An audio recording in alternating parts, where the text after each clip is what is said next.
രാവിലെ ആ വാർത്ത കേട്ട് എല്ലാവരും സ്തംഭിച്ചു പോയി.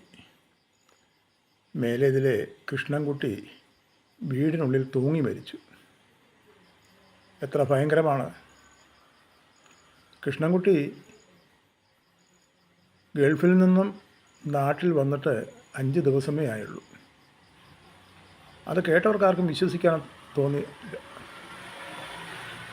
കാരണം എന്താണ് അവിടെ സംഭവിച്ചത്? മേലേതിലെ കൃഷ്ണൻകുട്ടി ഗൾഫിൽ പോയിട്ട് 10 വർഷമായി. ഒരു കോൺട്രാക്റ്റ് വ്യവസ്ഥയിലാണ് കൃഷ്ണൻകുട്ടി ഗൾഫിൽ പോയത്. മേസ്ത്രിപ്പണിയാണ്. അയാൾക്ക് നാട്ടിലും മേസ്ത്രിപ്പണിയായിരുന്നു.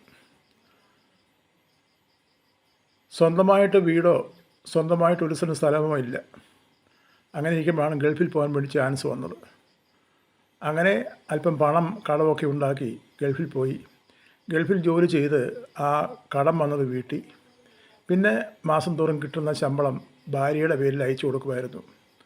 കൃഷ്ണൻകുട്ടിക്ക് ഒരു ആഗ്രഹമെന്ന് പറയുന്നത് സ്വന്തമായിട്ട് 2 സെൻറ്റ് സ്ഥലവും ഒരു ചെറിയ വീടും വേണം.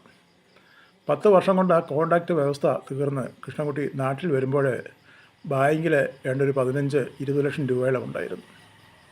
ആ ഒരു പ്രതീക്ഷയാണ് അയാൾ വന്നത്. എവിടെയും 2 സെൻറ്റ് സ്ഥലം വാങ്ങിക്കുക, അതിനകത്ത് ചെറിയ വീട് വെക്കുക, ബാക്കിയുള്ള കാലം നാട്ടിൽ തന്നെ പണി ചെയ്ത് മുന്നോട്ട് ജീവിക്കുക. അതായിരുന്നു അയാളുടെ ആഗ്രഹം. എന്നാൽ നാട്ടിൽ വന്ന അയാൾ 2 സെൻറ്റ് സ്ഥലം വാങ്ങുവാനും അതിൻ്റെ കാര്യങ്ങൾ നടത്തുവാനുമായി ഭാര്യയോട് പറഞ്ഞു, നമുക്ക് നാളെ ബാങ്കിൽ ചെന്ന് പൈസ എടുക്കണം, ഞാനൊരു ശകലം സ്ഥലം കണ്ടുണ്ട്, അതിന് അഡ്വാൻസ് കൊടുക്കണം, അടുത്ത ആഴ്ച നമുക്കത് എഴുതണം. എന്നാൽ അയാൾ ഗൾഫിൽ നിന്ന് വന്നു കഴിഞ്ഞപ്പോൾ തൊട്ട് ഭാര്യയ്ക്ക് ഒരു വല്ലാത്ത മൂഡൗട്ട് പോലെയാണ്. കൂടുതൽ സംസാരങ്ങളോ കാര്യങ്ങളോ ഒന്നുമില്ല. ഭാര്യ കണ്ടാൽ സുന്ദരിയാണ്. പല പ്രാവശ്യം ചോദിച്ചു, നിനക്കെന്താ പറ്റി, സുഖമില്ലേ, ആശുപത്രിയിൽ പോകണോ? അതിന് മറുപടിയായിട്ടൊന്നും ആ സ്ത്രീ പറയുന്നില്ല.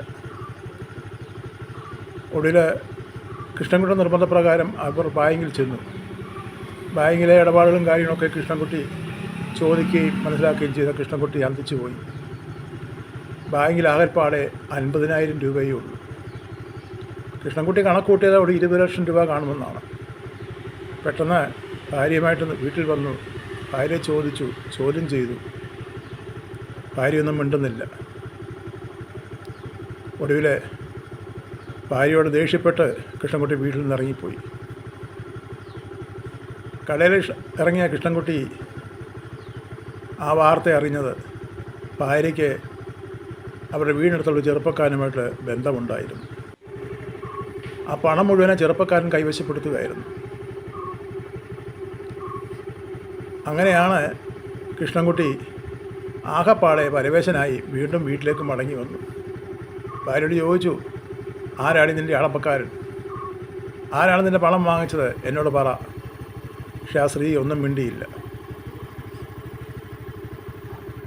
അവർക്കൊരു മകനുമുണ്ട്. അവൻ 8ാം ക്ലാസ്സിൽ പഠിക്കുകയാണ്. കൃഷ്ണൻകുട്ടി ആകപ്പാടെ പരവശനായി. എന്ത് ചെയ്യും? 10 വർഷത്തെ തൻ്റെ കഷ്ടപ്പാടുകൾ, തൻ്റെ അധ്വാനങ്ങൾ എല്ലാം വെറുതെയായി പോയല്ലോ. തൻ്റെ ആഗ്രഹം നടക്കാതെ പോകുന്നല്ലോ. തൻ്റെ ഭാര്യ തന്നെ ചതിക്കുകയല്ലായിരുന്നു.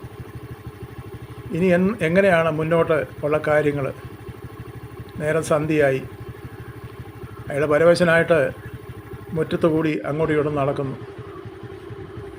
അയാൾ താമസിച്ചുകൊണ്ടിരുന്നത് വാടക വീട്ടിലാണ്. വളരെ ആഗ്രഹമായിരുന്നു സ്വന്തമായിട്ട് 2 സെൻറ്റ് സ്ഥലവും ഒരു കുഞ്ഞു വീടും. അതുവേണ്ടിയാണ് കഷ്ടപ്പെട്ട് നാട്ടിൽ വന്ന് ആഗ്രഹം സാധിക്കുവാൻ വേണ്ടിയാണ് അയാൾ വന്നത്. എന്നാൽ അയാളുടെ ആഗ്രഹം അവിടെ സാധിക്കാതെ പോയല്ലോ. അയാൾ രാത്രി ഏറെയായി. ഭാര്യയും മകനും കിടന്നു. ആരും ഒന്നും സംസാരിച്ചില്ല. വൈകിട്ട് ആഹാരം കഴിച്ചില്ല.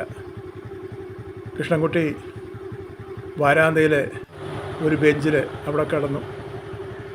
ഇങ്ങനെ ഒത്തിരി നേരം ചിന്തിച്ചു. ഭാര്യ തന്നോട് എന്താ ചതിയാണ് ചെയ്തത്? അവൾ കൊലച്ചതിയല്ലേ തന്നോട് ചെയ്തത്? തൻ്റെ ജീവിതം അവൾ നശിപ്പിച്ചില്ലയോ? തൻ്റെ മകൻ്റെ ഭാവി അവൾ ഇല്ലാതാക്കിയില്ലയോ? തൻ്റെ ജീവിതം അവളൊന്നും ഇല്ലാതാക്കിയില്ലയോ? എന്താണ് ചെയ്യേണ്ടത്? ഒടുവിൽ കൃഷ്ണൻകുട്ടി ഒരു തീരുമാനമെടുത്തു. ഇനി മുന്നോട്ട് ജീവിച്ചിട്ട് കാര്യമില്ല. അയാൾ മുറ്റത്തിറങ്ങി കിണറ്റിൽ വെള്ളം കോരുന്ന കയറ് കണ്ടിച്ചെടുത്തു. എന്നിട്ട് ആ വരാന്തയിൽ കയറി അല്പനേരം ചിന്തിച്ചിട്ടു. ആ കയറ് വരാന്തയുടെ ആ ഉമ്മറത്തെ ഒരു ഉത്തരപ്പടിയിൽ കെട്ടി. അയാൾ തൂങ്ങി മരിച്ചു.